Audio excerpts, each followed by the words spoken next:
Well, hello then, I do hope you're all well. Now on Tuesday evening in the House of Commons, there was the second reading of the Australian trade deal.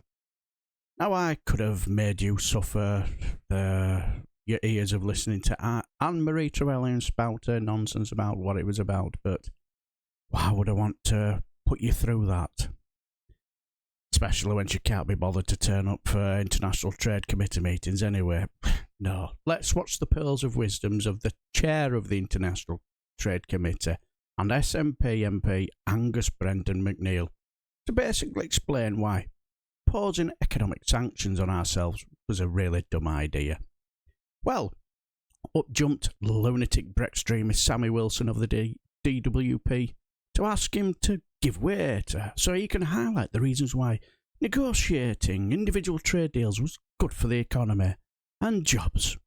Well, watch Angus Brendan McNeil just blow that out of the water and just expose the utter nonsense that Brexit is. But what we have here today, and we're here today to do, is to talk about these trade agreements and the legislation that's going forward. And trade agreements on the whole are something to be welcomed. They're clawing back on GDP that I would say was lost by Brexit. I wouldn't say, the government figures actually say.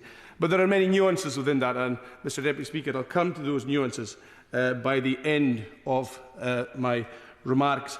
I think, though, where I want to start is the broad brush on this. And why are we doing this? Now, surely we're doing this for economic benefit and gain. And we have to then set that in a certain context of why this is being done. This is being done by the government because Brexit is a damaging event to GDP of up to about 5%. Yeah. And this damages the lot of the bluster roundabout has been... Yes, I will indeed, yeah.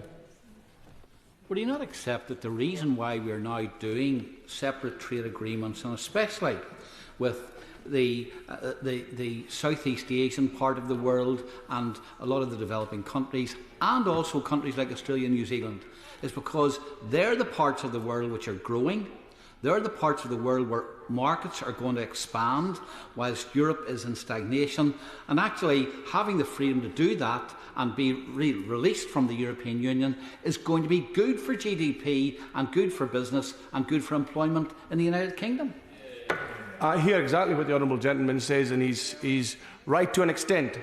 But if I was to give him £1 this year and to give him £1.50 next year and ask him how his income was for the member for Nihilligan in year between this year and next year, he could say that it's grown a staggering 50%. But it would only have grown by 50 pence. So when you're starting with something very small and you say the percentage is going to be very big as a result of the growth, you've still got something very small at the end of that. And I think that's a point we should bear in mind. The point about the Brexit damage of 5%, this Australian trade deal, depending on which type of modelling you use, the first model gave us a 0.02% gain, and that was on the Armington Trade Theory spectrum, which all members of the committee know just like that. But we moved to the melt-style specification, or spectrum, and that gave us a 0.08. So that was a 4 times growth, 400%. That's a fantastic bit of growth, but it's still only 0.08. Now, for the context of Brexit, if Brexit's 5%, that's like saying I'm losing £500. But the Australian trade deal is taking in £2 if I'm using the sort of pessimistic option, or £8 if I'm using the optimistic option. That still leaves the UK economy as a whole £498 to £492 out of pocket by this entire transaction.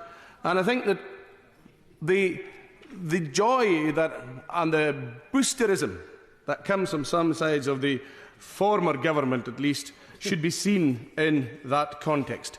And if we add in all the other trade deals, the American trade deal, 0.2% of GDP. This New Zealand one that's here today is about 0.2% of GDP.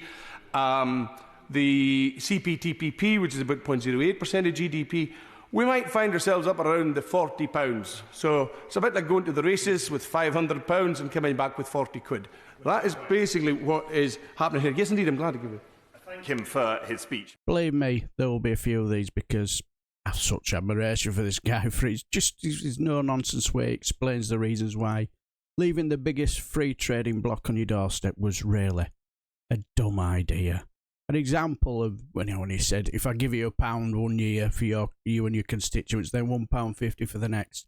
You could say your money's gone up by 50%, and it's just simple, innit? The amount of money they're going to get from these individual trade deals is just small beer, innit? And what I like, he just keeps things so simple to understand, doesn't he? And he also just shows how really dumb it was to leave the EU, doesn't he? Good God. We're just absolute bell taps, aren't we?